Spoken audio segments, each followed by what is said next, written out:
Well, good evening, everyone, and welcome to the Brian Crombie Radio while we're on Saga 960. I've had a couple of very interesting shows with Satinder Brar, who is a registered psychotherapist, practices out of Milton, about lots of different things. We talked about love languages, we talked about relationships, and I thought it would be kind of interesting because supposedly January, after the holidays, is the month of divorces and breakups, that maybe we chat about how to deal with breakups. And so, Satinder, welcome to our show. How are you? Good. Thank you very much.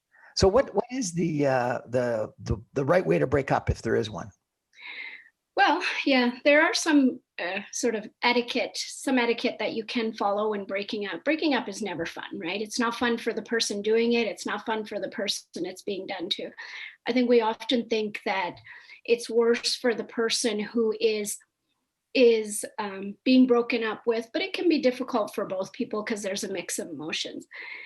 From a therapist point of view, I really think that a breakup should never come out of the blue, right? If you've spent any significant time together, the right way to break up is to give yourself and your partner a chance to fix things. So having a conversation, letting them know what's on your mind, what's bothering you. I think that's very, very important. I think it's important to include your partner in the discussions around your own feelings, what's happening with you, and if it can be fixed. Now, is it true that January is sort of a month where a lot of people have had enough after the holidays? I think so. And I think it is true. And it's true for a couple of reasons. One is people who have been thinking about breaking up often don't want to do it right before the holidays. So they put it off. And then things can get worse because over the holidays, typically you're spending more time with your partner, especially this year. But in every year, the holidays are a time of breaks from work, vacations. So you're spending time together, and the problems that are already there often get magnified. And so now with the holidays over and the issues kind of really heightened, this is when breakups usually happen. Now, you say that it shouldn't be a surprise. A lot of people have difficulty talking about what's going wrong with the relationship and why, whether it's a marriage or a relationship, why they feel uncomfortable. How do you sort of suggest to them that they need to raise those difficult issues? It's true what you're saying. A lot of people do have a hard time talking about what's bothering them, but what I would suggest is either to really pick a time and a location that you both feel safe in. You could also involve a professional like a therapist to help you talk about it and share your feelings. I just don't think it's fair to surprise your partner. I always had the impression that once people talk to a therapist, it was sort of too far gone. Is that not the case? Statistically, most people do come to therapy when one of them has already made up their mind. But that is changing as therapy is becoming, having less of a stigma. People are coming earlier to therapy and dealing with their problems earlier. Okay, so number one is it shouldn't be a surprise. What are some of the other sort of rules or suggestions on how to break up? Be straightforward, right? Try to be as honest as you can. You obviously genuinely cared and respected this person for a period of time. So I think it's important to let them know how you've been feeling, why you're doing this, so that they don't have all this uncertainty and questions, which only leads to sort of these worst case scenarios in the other person's head. Okay. So along with that, explain your thinking, right? Really, really try to break it down. Break up in person or via text or email? In person. I know nowadays it's happening a lot more via text and email, but I really think it should be in person unless you don't feel safe, right? If there's a safety issue, of course, then you want to use that technology that's available to us if there's been a history of violence. But other than that, I think it should be done in person. Okay. Any other suggestions? Do you give think people a second chance, or no? Once it comes to that, you sort of should call it day over? It just really depends. Well, that's why I'm saying that the decision, you should be giving your partner a chance to work it out. So I don't think, if you've made up your mind, then the other party does have to obviously accept it. But I think conversations should be happening before that. And then if the changes are not made or things are not happening the way you want, then absolutely. Then you have to stick with your decision, and the other person has to accept the decision. Unfortunately, as difficult as that is. And what about after the breakup? I know some people, want to be best friends, and other people, no, I don't even want to have a connection with you on social media or anything. I was just going to say that you need to make a game plan when you do end the relationship. Make a game plan for social media. Are you going to continue to follow each other? My suggestion is not to. Those are just triggers for old memories, feelings, and leaving you stuck in the past. To talk to each other, see how you feel, but you definitely should be making a plan of what you're going to do nowadays with social media. And what do? Do you go back and delete all the old pictures? That's a really personal one. My clients have talked about that several times. Some people think, it's part of my history too, so I want to leave them there. I don't think you need to delete them all. I don't think you do. It's part of your story.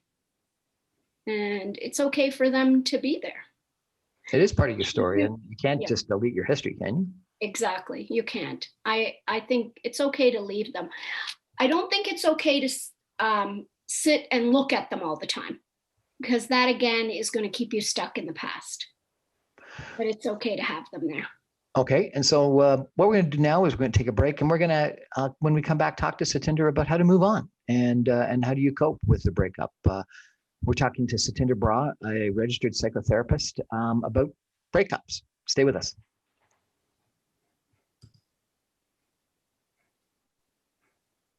Welcome back to the Brian Crombie Radio Hour, Saga 960. We're chatting tonight with Satinder Brar, a registered psychotherapist, about relationships and breakups. And the reason why I thought it would be kind of interesting, I've talked to Satinder before about love languages and about relationships and some other issues. She's a personal and couple counselor, therapist, and it's always been said that after the holidays and in January, most of the divorces happen, and so I thought, or breakups would happen, and so I thought it'd be interesting to find out, how you cope with a breakup. And so, Satinder, how do you deal with a breakup? How do you advise people to cope with a breakup? Well, I want to go over a little bit about what happens to you when a breakup happens, and that can kind of help you understand why you're feeling the way you're feeling, and then some of the things you can do. First of all, our brain prioritizes thinking about your partner after a breakup because our brain prioritizes dealing with physical pain. So when you have an unwanted breakup, you often feel like your brain is processing it like you're in physical pain. And how we found that out is there's been a lot of research done around breakups. And what they found is that when people are shown pictures of their ex and have their brain scanned, and then they are in physical pain and have their brain scanned, the same area of the brain is activated. So breakups are experienced like physical pain. So we know that. Just even looking at a picture of a former relationship or spouse can make you feel physical pain. Yes. Really? Yep. And that's why we say not to look at those pictures. The other thing that we've also found in the research is that a breakup is very similar to withdrawal from a drug. So after a breakup, that part of your brain is also activated. The part of your brain that is the same for addicts who are trying to give up a drug. So the brain wants your partner. The brain is searching out the partner. That's why the phone calls, the text messages, the looking at the pictures. It's because it's seeking out the same high, sort of that pleasure that you obtain from your partner that addicts would obtain from drugs. So are you suggesting that people get addicted to a relationship? Absolutely. Absolutely. Being in love is an amazing feeling, right? And the brain is always seeking out feeling good and avoiding pain. So we become addicted to being in love, and we become addicted to our partner because they give us that feeling. You take the partner away, and now we're craving that person. We're craving that feeling. And in the brain, it's the exact same part that's activated as it is for addicts.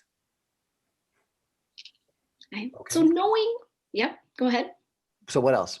How else do you cope? Knowing that, that's why I would suggest do not look at pictures of your ex-partner. Do not look at the gifts they gave you. Do not go over the sentimental reminders, the places you used to hang out together. Those are all going to create the cravings and feelings of withdrawal. That's interesting. Which then makes it more difficult to cope and move on, right? The other thing is you've got to interrupt sort of these obsessive thinking and rumination that we do when there's a breakup, right? You may want to use a strategy I often suggest is to picture a stop sign. So every time you're thinking of your ex-partner, picture a stop sign, stop. The reason I suggest the stop sign is that we, from a very early age, have a strong association with that. We all see them everywhere, all over the world, right? So if we can visualize that to stop thinking, it's tough. It's really tough to stop thinking of your partner, but it's something that you have to do.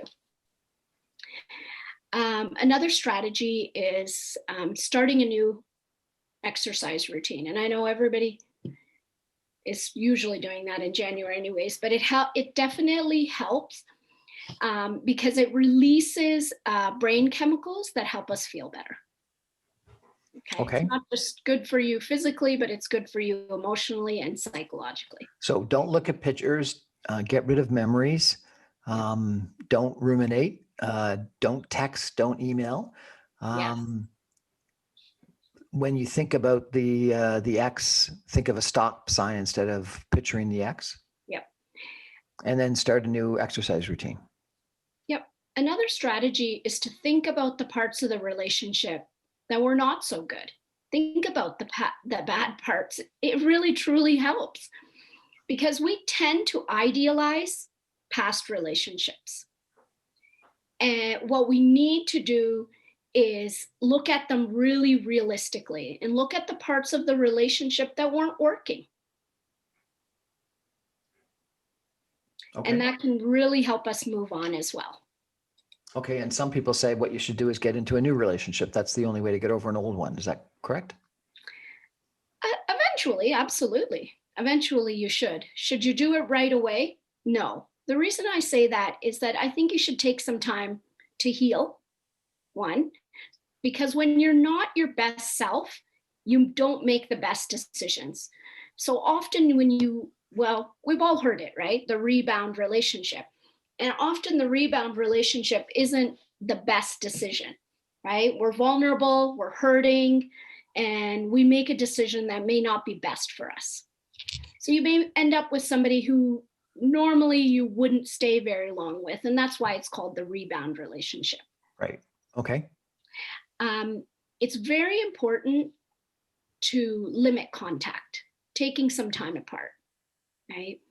Like create some space. Don't text, don't call, because again, that's going to trigger all those emotions that want you to return back to that ex-partner. Oh, you put them on ice. Do you cut them off? No, you don't need to cut people off if they were important to you and you respected them and loved them. It really makes people feel disrespected, worthless, right? I think it's important to have a discussion and discuss what each of your needs are, and then to respect each other's needs. Like, I think it's better to say, hey, you know what? I need some space right now. I think it's best if we don't talk for a little while. and then for you both to respect that, or to say, you know what, can we just check in once a week? Can we check in once a month? Whatever it is that you need. And then create a plan and then respect that plan. And what if you think you made a mistake or you thought the other person made a mistake? Well, hopefully, if there's an opportunity to discuss it and heal and rebuild, that would be excellent. If that's not possible, unfortunately, when one person makes a decision, the other one is left with no choice, unfortunately. And Often breakups happen because of, issues, fights or problems or whatnot. Mhm. Can people get over those kinds of things, or no, you can never get over those kinds of problems and issues Oh, that absolutely. caused a breakup? Absolutely. People can. I have a lot of couples who separated in the past, gotten back together, and then come for therapy. I'm in the business of change and healing, right? And I really believe that it is possible. But it's only possible if both parties are willing to come together. Unfortunately, if one partner wants to work on the relationship and the other partner doesn't, and that leaves you in a difficult place. And then you have no choice. To just make it firm and cut them off.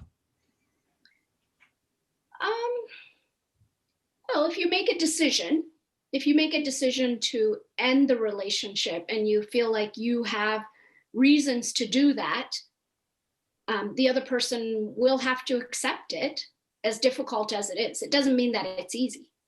It's very difficult. Now, given the statistics that a lot of people come to someone like you after one person has decided, is that a helpful way to sort of process the breakup, is to come and talk to a therapist where someone can explain why a relationship is over to not only the other person, but to a therapist who can help people understand it? Um, sure. Yes. Well, I believe anytime you come to a therapist, it's normally helpful. It's usually helpful. Um, is it helpful are you asking, like, is it helpful to come together to explain why the relationship is ending? Yeah. So if one person, just is unwilling to accept the breakup, and the other person, you know, is over the relationship, instead of just cutting off, can you go through, a therapy session, with the objective not of getting back together necessarily, but of helping understand why it happened? Absolutely, absolutely. I've worked with couples that do come towards the end or at the end of their relationship, so that everybody can learn why the relationship is ending and to heal. Okay. Any other suggestions on how to cope with a breakup? Sometimes it's good to discuss how you would handle, if you're going to have a discussion about the future. It's good to handle how you would encounter. Oh, sorry. It's good to discuss how you would handle encounters. Like if you do run into each other, if you see each other, sometimes it's a good idea to talk about, if family members were involved in the relationship, how that's all going to work. How do you break it to children? It depends on the age. Very young children need very little information. As children get older, they want and need more information and can understand more. So it all depends on the age and how involved they were in the relationship. But they definitely don't need a lot of personal information. These are very private decisions, and it's okay to let them know that a decision was made to end the relationship. What about friends? Depends again on how close you are. I think you should be sharing with your closer friends why it happened, so that you can heal and process and move through it. They can be a great source of support. And then with acquaintances, you would provide less information, whatever you're comfortable with. Often couples, married couples or just relationship couples, will have common friends. Is it best to sort of have his friends and her friends, or do you still try to keep common friends?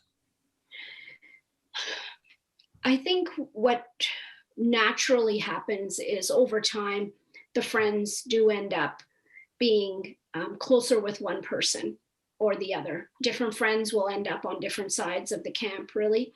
At first, I think people do try to, the mutual friends do try to maintain relationships with both people.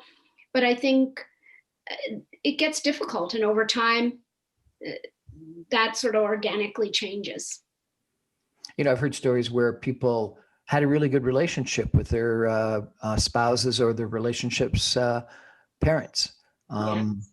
Do you keep those relationships, or no, that's toxic?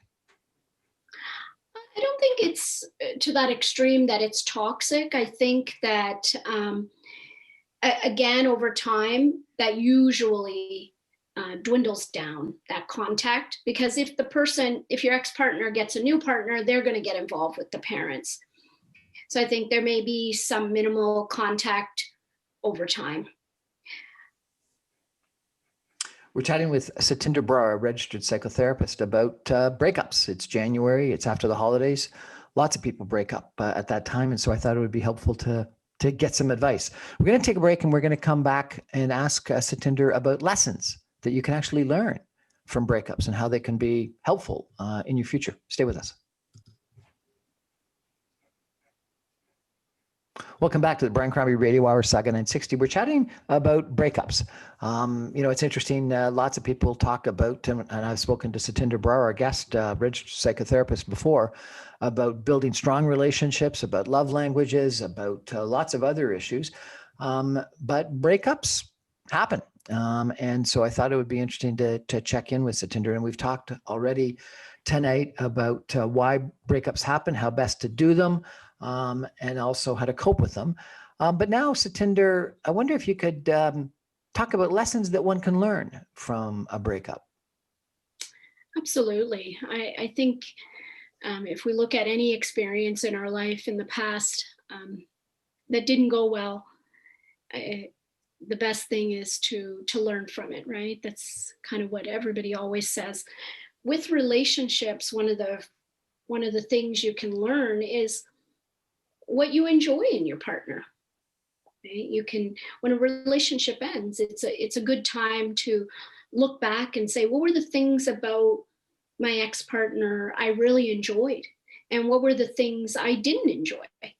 And how that's helpful is as you go on and seek out a new partner, you're able to identify what are the things you like and what are some of the things you don't like. And that's very helpful. I think you also learn a lot about yourself, because normally when a relationship ends, the ex-partner, whether you want it or not, the ex-partner usually gives you sort of a report card, right? I like these things about you. I didn't like these things about you. So it's an opportunity for you to take a look at yourself and say, okay, these things don't feel good to a partner. What are some of the areas for myself to work on? And I know that can be tough. For some people, hearing that criticism is helpful, and some people it can be crushing. The other side of that, though, is to be very, very careful about how a breakup affects your self-worth. Right? So if you were basing your self-worth entirely on the relationship and how the relationship was going, that's something you can focus on and learn and say, okay, wait a minute, I'm unable to feel good outside of a relationship, feel good about myself. So there's an opportunity to learn more about yourself and say, okay, I need to take some time to really work on how I feel about myself. So it's interesting because you've talked about learning from some of the things that went wrong, but then also what you've said is that don't allow it to overly negatively impact your self-worth. Yes, it shouldn't. It shouldn't be to the point of where you're completely crushed and you don't feel like you're valuable. But what if you are completely crushed and you feel that you're not valuable? What do you do?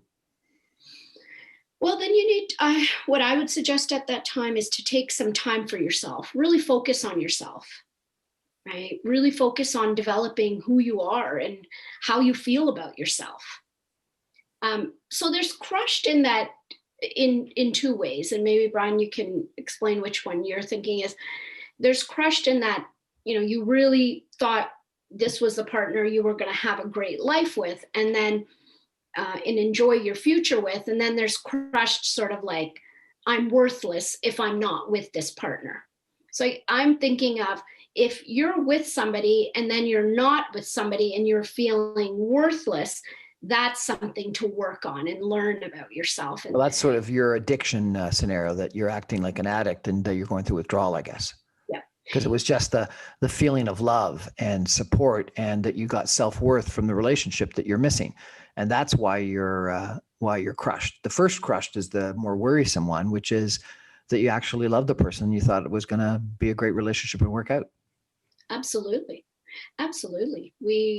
Most of us are in relationships because we love the person and we plan a future together. And that's part of why relationship breakups are so hard, is that it's not that we're losing something just in the present. We're losing a future that we imagined as well. And that's got to be pretty It's devastating. Yeah. It absolutely is.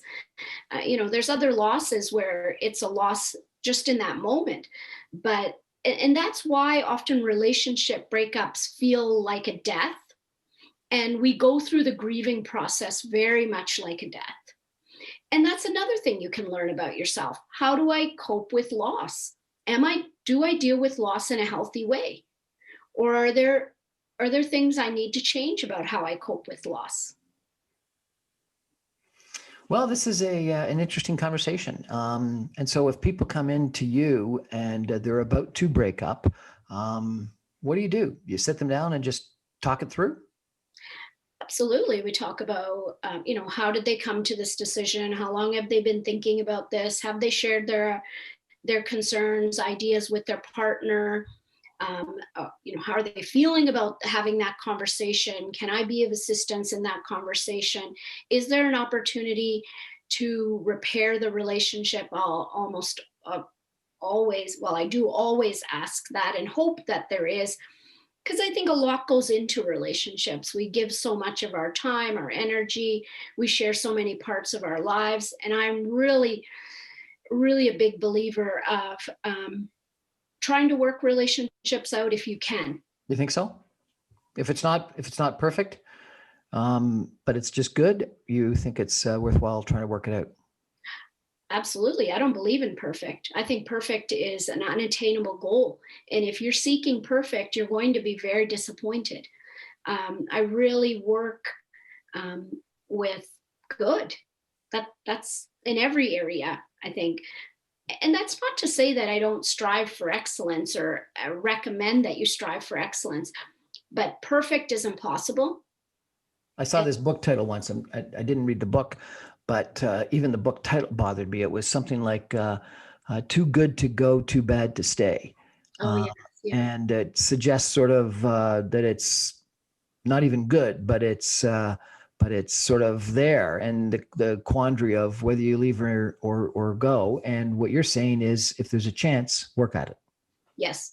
That book actually is very focused on abusive relationships. And within the cycle of abuse, which is another topic, but within the cycle of abuse, there's always good parts. And that's what keeps people stuck in abusive relationships. But outside of abusive relationships, I think if you have a history and you have, some good memories and you're good together and there are good parts to it, relationships can be improved and worked on. Absolutely. How? Well, communication is number one. Listening to each other and saying what's working here and what isn't. And then setting goals for how to get to how you want this relationship to look for each partner. But communication. What if one of the parties is just haunted by something that happened in the past and just can't get over it? even though the relationship might be great, if they're haunted by, Mhm. some mistake in the past. Mhm. Well, it might be worthwhile to go to therapy when that happens. If it's something that's happened, but other parts of the relationship are really good, it's worthwhile to work on trying to heal from that. Sometimes when there's something that really hurt somebody in the relationship, it may not just be that one pain, but it may, what I call, have awakened other pains. So if they have a history where something similar like that may have happened to them, it's not just that one incident, but it kind of awakens a history of pain for them.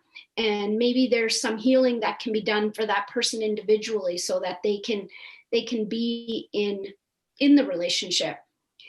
But as I say that, that person has to want to do that. That person has to want to heal and stay in the relationship and work through it. Some people, will say they forgive and will move on, but some people just can never forgive and move on. What's the Mhm. difference there? I, I think that we all have a core belief system, and those core beliefs guide us and guide us in our decisions. So if you grew up in a home where you were taught that people make mistakes, but that doesn't mean they're bad people, or you may grow up in a home that says don't ever forgive anybody, you can't trust people. Those core beliefs really shape the big decisions we're going to make in life. And I think that's the difference. The difference is your core belief. That's interesting. So you think it's a socialization that comes from sort of your family history about whether you live in a forgiving family or a non-forgiving family. I think that's a big part of it. I really strongly believe that it's our core beliefs that sort of guide all of our decisions in life. If I believe that most people are good, I'm going to be more forgiving, and that's a core belief. If I believe that you can trust most people, um, I'm going to be okay if somebody makes a mistake. But if Right. I believe that, what, people are bad, or people can't be trusted, or people will hurt you, or people will take from you, that's a very different way of living. Now, we talked a couple minutes ago about abuse. Can you forgive abuse? Should you forgive your abuser if there's abuse, physical abuse or verbal abuse, or mental abuse? Should you just leave?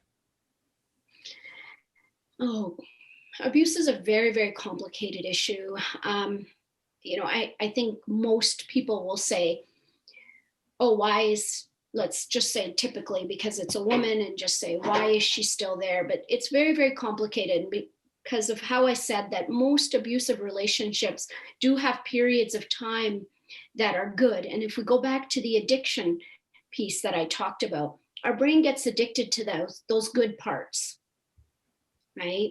And so then we stay in the relationship because we know that good part will come and we want that good part. That's one part of it. Another part goes back to our core beliefs and attachments and the type of homes we grew up in. If you grew up in a home that had abuse but there was still some love, it gets very confusing. Abuse is a very, very complicated issue in relationships. Should you forgive abuse? I guess I would have to say no. It's not something that should be happening in relationships. Do I understand why women forgive and stay? Yes, I do. Is there a difference between physical abuse, verbal abuse, mental abuse? I've always thought, if you ever get hit, you should be out of there. Sure. I think historically we've always believed that as a society because there's evidence. Okay? There's clear evidence of physical abuse. There's a black eye. There's a broken arm. Whereas with the mental, psychological, financial, there's not that evidence. And we are an evidence-based society. And when we can't see it, um, we kind of tend to look the other way. But I think it's all the same. It's all damaging. It's all harmful. I've heard statistics about, the use of or viewership of porn has gone up dramatically. If you have a relationship or a spouse with someone that is watching way too much porn, is that a reason to break up?